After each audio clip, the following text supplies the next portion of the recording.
नमस्कार विद्यार्थी मित्रांनो, डॉक्टर सुशील स्पॉटलाइट या आपल्या यूट्यूब चॅनलवर तुमचं सर्वांचं स्वागत आहे।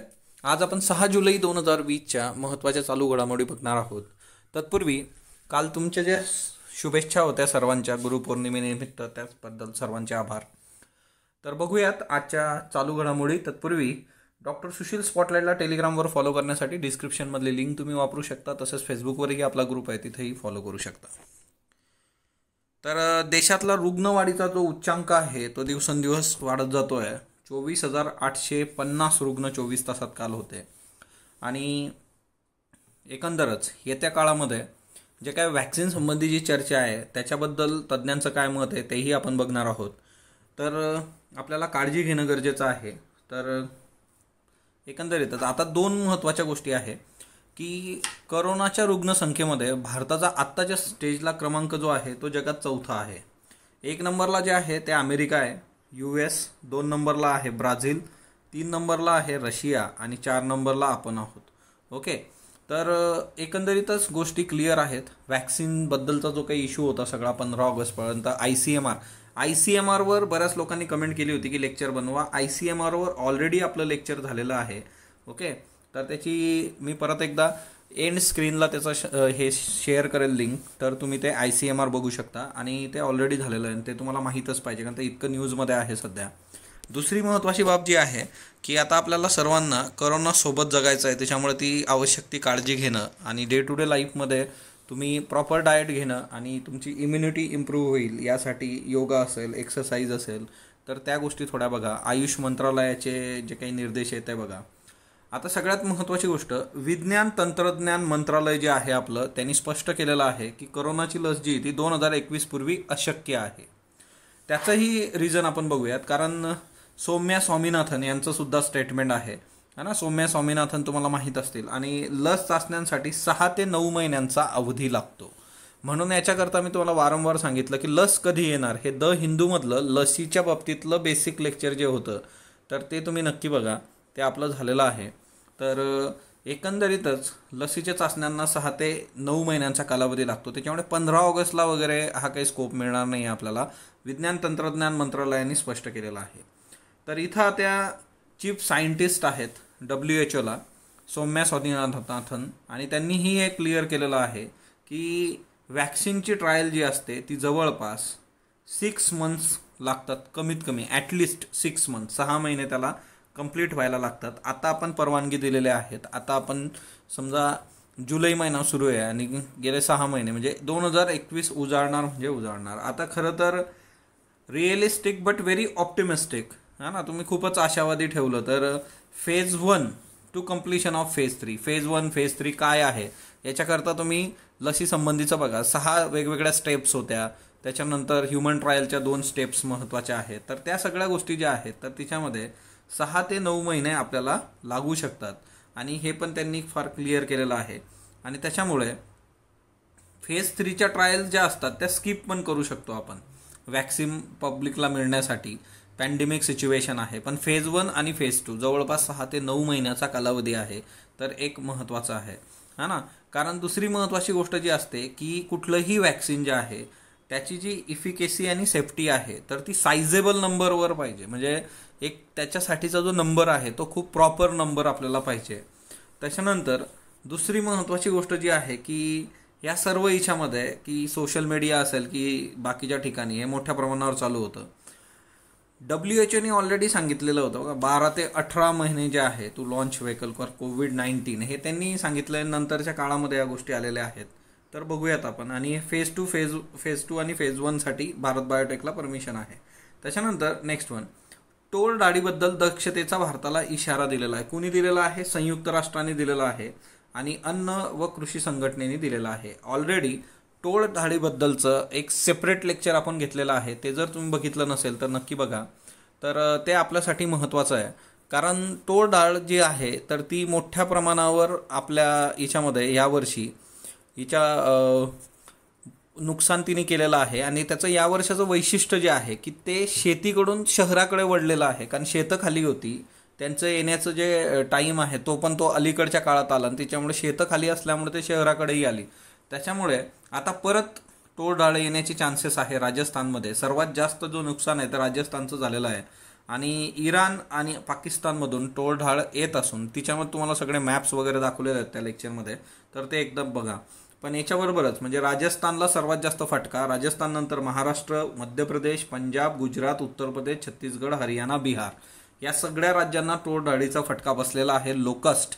आणि दिल्लीमध्ये कशा पद्धतीने शहरात ते गेलं होतं त्याची चित्र आपण काही दिवसांपूर्वी बघितले होते.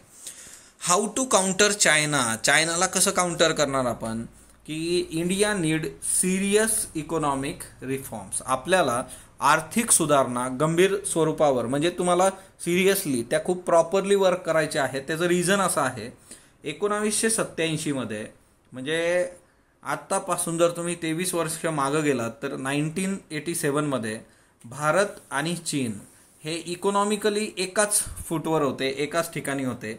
पण नंतरच्या काळामध्ये म्हणजे साधी गोष्ट आहे की त्यांचा GDP जवळपास ऑलमोस्ट इक्वल आहे. आणि तो नंतरच्या काळामध्ये आत्ताच्या परिस्थितीत तुम्ही बघितलं 2020मध्ये 3 पट डिफेन्सवर ते स्पेंड करतायत भारताच्या. म्हणजे आपण विचार केला पाहिजे की ते कुठं पोहोचलेत. मधल्या काळामध्ये त्यांचा GDP जो होता 8चा दर त्यांनी वर्क केला होता. तर बजेटमध्ये सुद्धा आपण याच्यावर चर्चा केलेली आहे. तुम्ही जर बजेटचं लेक्चर बघितलं तर तिच्यामध्ये भारताने सुद्धा चीनचं जे प्रारूप होतं की ज्याच्यामुळे त्यांनी 8% GDP अचीव केला होता, त्याच्यानुसार काम करण्याची पद्धती अंगीकारण्याचं बजेटमध्ये म्हटलं होतं. ओके, तर हा एक खूप महत्त्वाचा मुद्दा आहे. भारतात इकॉनॉमिक रिफॉर्म्स 1991मध्ये सुरू झाले, LPG आपण जे म्हणतो. आणि एकंदरीतच PV नरसिंहराव यांचा पण 100 वर्ष पूर्ण होत आहेत आणि त्याच्यामुळे LPG परत एकदा न्यूजमध्ये आहे. त्यांच्या काळात हे सगळं झालं होतं. तर इकॉनॉमिक रिफॉर्म्सवर प्रश्न तर विचारले जाऊच शकता, पण चीनच्या बाबतीत आपल्याला इकॉनॉमिक रिफॉर्म्स करणं फार फार गरजेचं आहे. तर हा खूप महत्त्वाचा मुद्दा आहे की भारतात हे 1991मध्ये झालं पण ते तितकंसं प्रॉपरली झालेलं नाही आहे. आणि सर्वात महत्त्वाचं 1987मध्ये GDP सेम असणारा भारत आणि चीन. तुम्ही जर 2019मध्ये बघितलं तर चीनचा जो GDP आहे तो भारताच्या 5 पट आहे, 5 टाइम्स. ओके, तर हे आपण विचार करू शकतो की त्यांनी एवढ्या वर्षामध्ये जवळपास 22 वर्षामध्ये 5 पट GDP केला. आणि आपण का नाही करू शकलो, कारण आपल्या इथले जे इकॉनॉमिक रिफॉर्म्स आहेत त्याच्यासाठीची जी पॉलिटिकल विल पाहिजे, त्याच्यासाठी ज्या गोष्टी करणं अपेक्षित होतं त्या आपण करू शकलेलं नाही आहे. हा या इथातला महत्त्वाचा मुद्दा आहे. त्याच्यानंतर दुसरी महत्त्वाची गोष्ट जी आहे की गव्हर्नमेंटच्या बाबतीमध्ये आता आपल्याला काही निर्णय घेणं फार गरजेचं आहे. आपल्याला जो इकॉनॉमिक गॅप आहे, डिफेन्स बजेट असेल है ना, तर तो आपल्याला कमी करायचा आहे. मिलिटरी मसल ज्याला का म्हणतो आपण है ना, तर ती एक महत्त्वाची बाब आहे. म्हणजे आता आपले पंतप्रधान गेले होते, लडाखच्या दौऱ्यावर जाऊन आलेत आणि त्या याच्यातून एक स्फुरण त्या मिलिटरीला सगळा आर्मीला चढलेला आहे.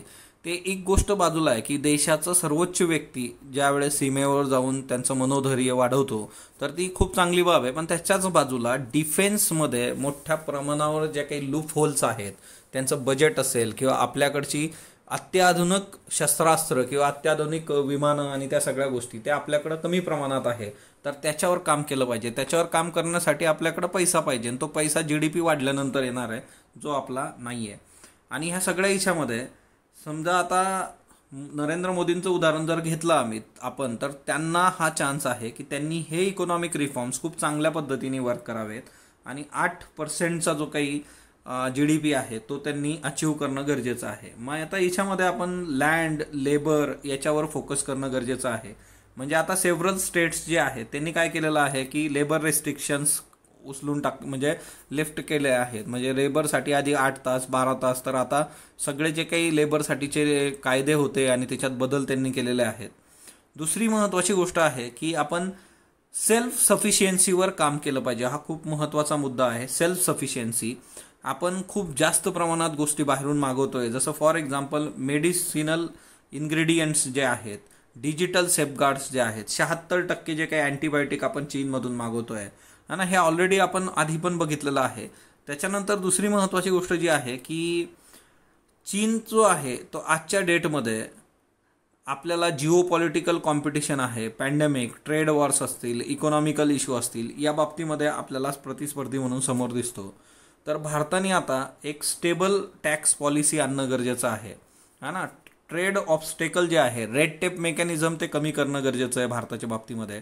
दुसरी महत्त्वाची गोष्ट, regional comprehensive economic partnership. RCEP मधून भारत बाहेर पडला, तर आता याच्यामुळे काय होतं की आपण बाहेर पडलो कारण आपल्याला कळत होतं की आपल्या हितसंबंध कॉम्प्रोमाइज होऊ शकता, आपले जे मॅन्युफॅक्चरर आहेत लोकल त्यांच्या हक्कावर गदा येऊ शकते, या सगळ्या गोष्टी आहेत. परंतु याच्यातून मार्ग काढणं फार गरजेचं आहे. कारण आता जर आपण बघितलं की व्हिएतनामसारखा देश आहे, व्हिएतनामने युरोपियन युनियन बरोबर आता ट्रेड डील केलेली आहे आणि त्याच्यामुळे त्याचा इम्पॅक्ट भारताच्या एक्सपोर्टवर होऊ शकतो, जे युरोपियन युनियनला आपण करतोय. म्हणजे जागतिक स्तरावर स्थानिक असतील किंवा स्थानिक रिजनल ट्रेडच्या पलीकडचे जर करार असतील तर तिच्यात भारताने खूप पॉझिटिव्हली आणि ॲग्रेसिव्हली आत गेलं पाहिजे. ते भारताच्या एकंदर इकॉनॉमीसाठी गरजेचं आहे.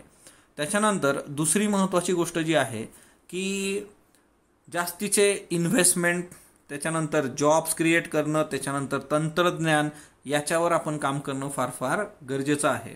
तर ती एक महत्त्वाची गोष्ट आहे. इन्व्हेस्टमेंट संबंधीची पण एक संकल्पना आहे, ती आपण न्यूजमध्ये घेणार आहोत.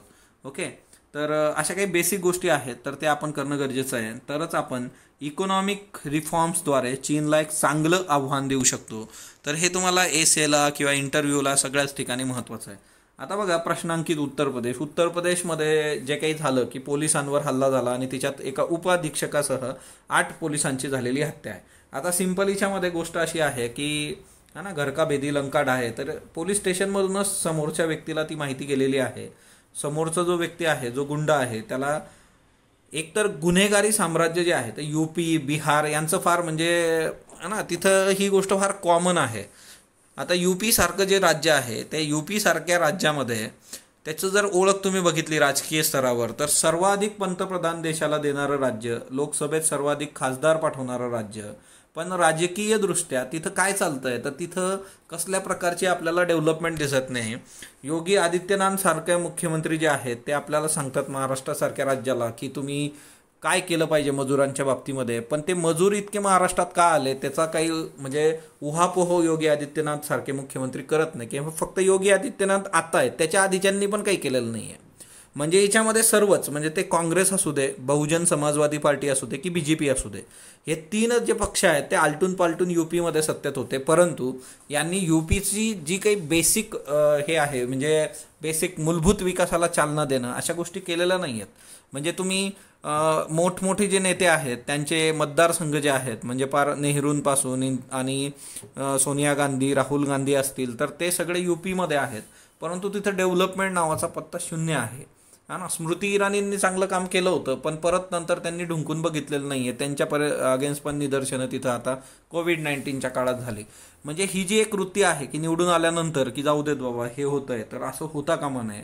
दुसरी महत्त्वाची गोष्ट जी आहे की पोलिसांच्या बाबतीमध्ये, तर पोलिसांमधल्या ज्या करप्शन, भ्रष्टाचारामुळे तिथल्याच पोलिसांनी सांगितलं, पोलिसांकडे शस्त्रास्त्र आणि ती सगळी जी काही घटना आहे ती आता सर्वदूर दाखवली जाते. पण या सगळ्यात महत्त्वाची गोष्ट जी आहे की विकास दुबे नावाच्या गुंडांनी जे काही केलेलं आहे आता, तर तिच्यामध्ये आतापर्यंत त्याच्यावर 60पेक्षा जास्त गुन्हे आहेत. त्याचे पॉलिटिकल जे काही संबंध आहेत, लागेबांधे आहेत, ते चांगले आहेत. पण याच्यामुळे जी काही किंमत मोजावी लागलेली आहे तिथल्या पोलीस दलाला, ती नक्कीच म्हणजे स्वीकार्य नाही. आणि त्याच्यामुळे एक महत्त्वाची गोष्ट जी आहे की पोलिसांकडे अत्याधुनिक शस्त्रास्त्र बऱ्याचदा नसतात, पण त्यांच्या गुंडांकडे AK-47 आहेत, नेपाळमधून आयात झालेली आहे. म्हणजे सीमा आणि त्याच्यावरची सीमेवरची सुरक्षा ही फार मोठ्या प्रमाणावर महत्त्वाची आहे. हा मुद्दा फक्त काही नेपाळ UP पोलीसचा नाही आहे, तर हा आपल्याला तस्करीचा पण मुद्दा आहे. एकंदर आपल्या ज्या सीमा आहेत आणि त्यातल्या त्यात नेपाळ भारताची सीमा जी आहे, भूटान भारत आहे, तर ती इतकी झिगझॅग आहे आणि तिथले दऱ्याखोऱ्या आणि त्या सगळ्या याच्यातून मोठ्या प्रमाणावर तस्करी चालते. तर हा पण एक महत्त्वाचा मुद्दा आहे. ओके, तर आता ह्या याच्यामध्ये खूप प्रॉपरली वर्क करणं गरजेचं आहे आणि पोलीस रिफॉर्म्स जे आहेत ते पण महत्त्वाचं बघणं गरजेचं आहे. आता बघा, चीननी भूटानमध्ये सुद्धा पाय पसरवायला सुरुवात केलेली आहे. आता वरती चायना आहे, ओके, खाली हा भूटान आहे, बरोबर. आणि आता सध्या चर्चेत असणारी जी गोष्ट आहे ते हे ठिकाण आहे सांगतेंग वाईल्ड लाईफ सँच्युरी, म्हणजे सांगतेंग अभयारण्य तिथलं भूटानमधलं. आता अरुणाचल प्रदेशला हे जवळ आहे, अरुणाचल प्रदेशच्या सीमेवर आहे.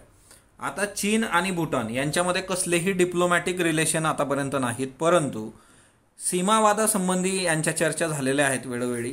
आता सीमावादात पण काय आहे की ही जी नॉर्थ बाउंड्री आहे, उत्तरेकडची बाउंड्री आहे, त्याच्याबद्दल आणि ही जी वेस्टकडची बाँड्री आहे, पश्चिमेकडची बाँड्री आहे, त्याच्याबद्दल चीन आणि भूटान यांच्यामध्ये चर्चा वेळोवेळी झालेल्या आहेत. परंतु चीनने आता काय केलेलं आहे की ही जी पूर्वेकडची बाँड्री आहे याच्याबद्दल पण चर्चा करायला सुरुवात केलेली आहे. चर्चा म्हणजे की बाबा हे डिस्प्युटेड आहे, हे आमचंच आहे. म्हणजे आता हे कठीण आहे. म्हणजे याला एक्सपान्शन आपण ते जे बघितलं होतं की चीनचा इतिहास समजून चीन समजून घ्या, हे जे आर्टिकल होतं तिच्यामध्ये जे होतं की कम्युनिस्ट पार्टीला 100 वर्ष पूर्ण होत आहे आणि तिच्यामध्ये एक्सपान्शन करण्यासंबंधीचं जे काही चीनचं विस्तारवादी धोरण आहे. बघा, दोन शब्द फार महत्त्वाचे आहे, विस्तारवादी धोरण, एक्सपान्शन, आणि दुसरं जे आहे की विकासवाद. म्हणजे नरेंद्र मोदींनी लेह व लद्दाखमध्ये जे का भाषण केलेलं आहे तिच्यात हे शब्द वापरले होते की विस्तारवादाचं युग संपलं आहे, आताचं युग हे विकासवादाचं युग आहे. म्हणजे उद्या तुम्हाला जर प्रश्न आला तुम्हाला हे एक्सप्लेन करावं लागेल की विकास काय आहे आणि दुसरं आहे एक्सपान्शन काय आहे, विस्तारवादी प्रवृत्ती कशी असते, त्याचे एक्झाम्पल्स की कुठं कुठं विस्तारवादी प्रवृत्तींना आळा घालण्यात आला आताच्या काळामध्ये, तर तेही महत्त्वाचं आहे. पण एकंदरच आता चीननी हे सगळं केलेलं आहे आणि हा सगळा एक महत्त्वाचा मुद्दा आहे. आणि तो जर आपण बघितला म्हणजे चीनच्या बाबतीमध्ये की आता तुम्ही बघा, चीन आणि भूटानचा सीमावाद, आता फॉर्मल डिप्लोमॅटिक संबंध यांच्यामध्ये कधीही नाहीत. 1984 ते 2016 सीमावादावर 24 बैठका झालेल्या आहेत भूटान आणि चीनच्या. सीमावादावरच्या बैठका ज्या आहेत त्या उत्तर आणि पश्चिमी सीमांशी संबंधित आहे. पूर्वी सीमेचा उल्लेख याच्यात नव्हता. आणि सांगतेंग अभयारण्य जे काही आहे त्याच्यावर चीन आता हक्क सांगतोय. अरुणाचल प्रदेशच्या सीमेजवळचं हे अभयारण्य 2020 मध्ये चीनने एक प्रयत्न केला जो त्यांचा यशस्वी झालेला नाही आहे. UNDPची ग्लोबल एन्व्हायरमेंट फॅसिलिटी जी आहे त्याच्या अंतर्गत सांगतेंग अभयारण्याला जो निधी मिळत होता तो निधी थांबवण्याचा प्रयत्न चीनने केला. कारण चीनचं म्हणणं होतं की हा डिस्प्युटेड एरिया आहे, परंतु हा सक्सेसफुली वर्क झालेला नाही आहे. पण चीनने एक इशारा दिलेला आहे की ते आमच्याच चीनचाच हिस्सा आहे म्हणून. 2 वर्षापूर्वीचं एक आर्टिकल 2 दिवसापूर्वी मी शेअर केलं होतं बघा, साम्यवादाचं आव्हान म्हणून. चीनचे झी जिनपिंग आणि नेपाळचे KP शर्मा ओली हे दोघं असलेलं चित्र आहे. महाराष्ट्र टाइम्सचं जर तुम्ही आर्टिकल वाचलं असेल ते मी त्यावेळेस पण शेअर केलं होतं आणि त्याचे रिझल्ट्स आपल्याला आज मिळत आहे 2 वर्षानंतर. तर ते एक महत्त्वाचं आर्टिकल जर वाचलं नसेल तर ग्रुपवर पोस्ट केलं होतं, ते बघून घ्या. गोपीनाथ मुंडे शेतकरी अपघात विमा योजना जी आहे, तर योजना शब्द राहिला इथं, तर महाराष्ट्राची ही योजना आहे. आणि शेतकऱ्यांचा किंवा त्याच्या कुटुंबातील व्यक्तीचा अपघाती मृत्यू जर झाला तर राज्य शासन गोपीनाथ मुंडे शेतकरी अपघात विमा योजनेतून 2 लाख रुपये भरपाई देते. याची बरीचशी थकबाकी बाकी आहे, त्याच्यामुळे ही न्यूजमध्ये होती योजना, पण आपल्याला ही योजना माहीत पाहिजे.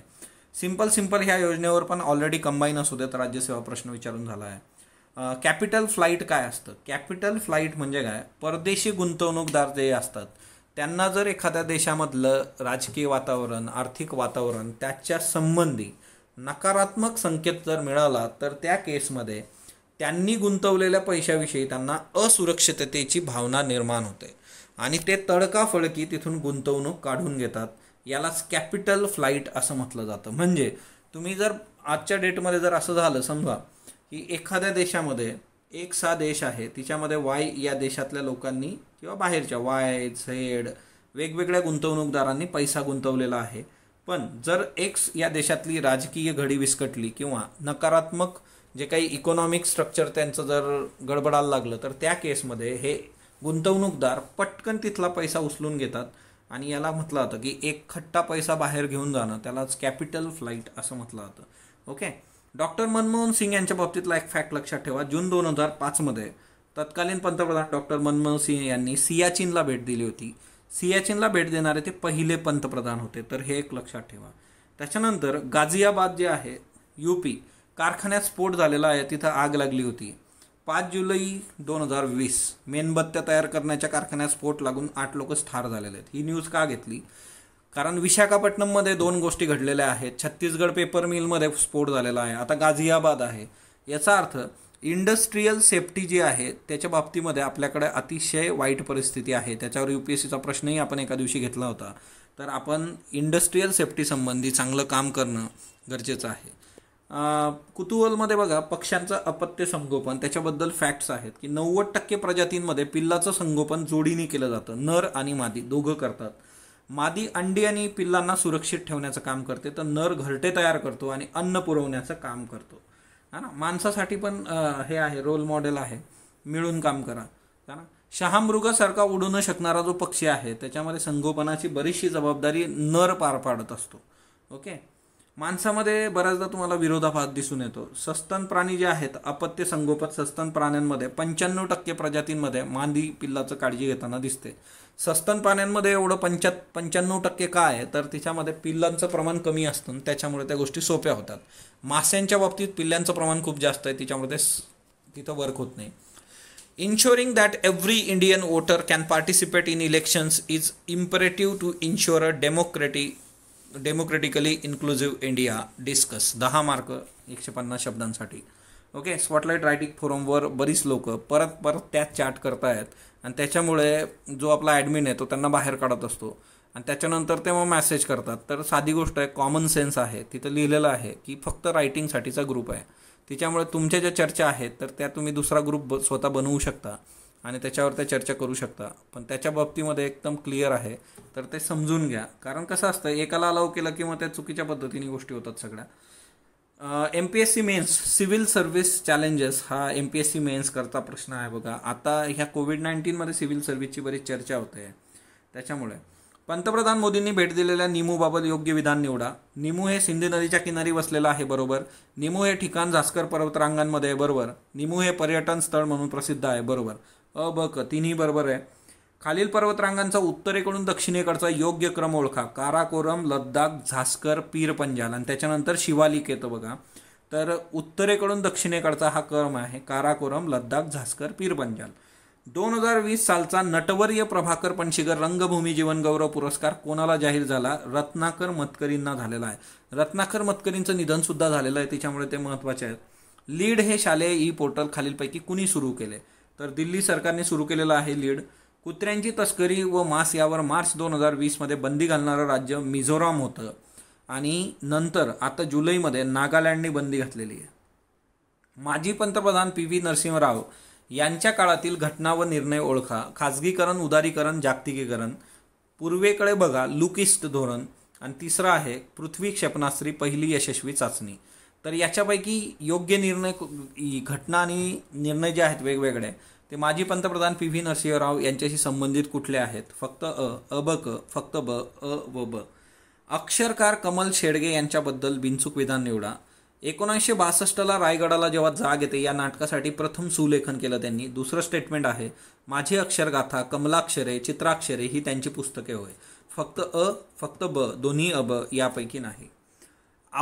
Global outbreak alert and response network Goan कोणत्या संस्थेशी संबंधित आहे? WHO, WTO, world bank, ICMR. G4EA-H1N1 हा नवीन विषाणू खालीलपैकी कोणत्या देशात आढळला आहे? भारत, अमेरिका, रशिया, चीन. तर G4EA-H1N1 हा कुठल्या देशात आहे तुम्हाला सांगायचं आहे. त्याच्यानंतर 2018च्या आकडेवारीनुसार सर्वाधिक इन्फंट मॉर्टॅलिटी रेट कोणत्या राज्यात आहे? उत्तर प्रदेश, बिहार, मध्य प्रदेश, ओडिसा. स्पॉटलाईटला तुम्ही जो प्रतिसाद देत आहात त्याबद्दल मी आपला आभारी आहे. या प्रश्नांची उत्तर तुम्ही कमेंट बॉक्समध्ये देणार आहात. स्पॉटलाईटला लाईक करा, शेअर करा, सबस्क्राईब करा. धन्यवाद.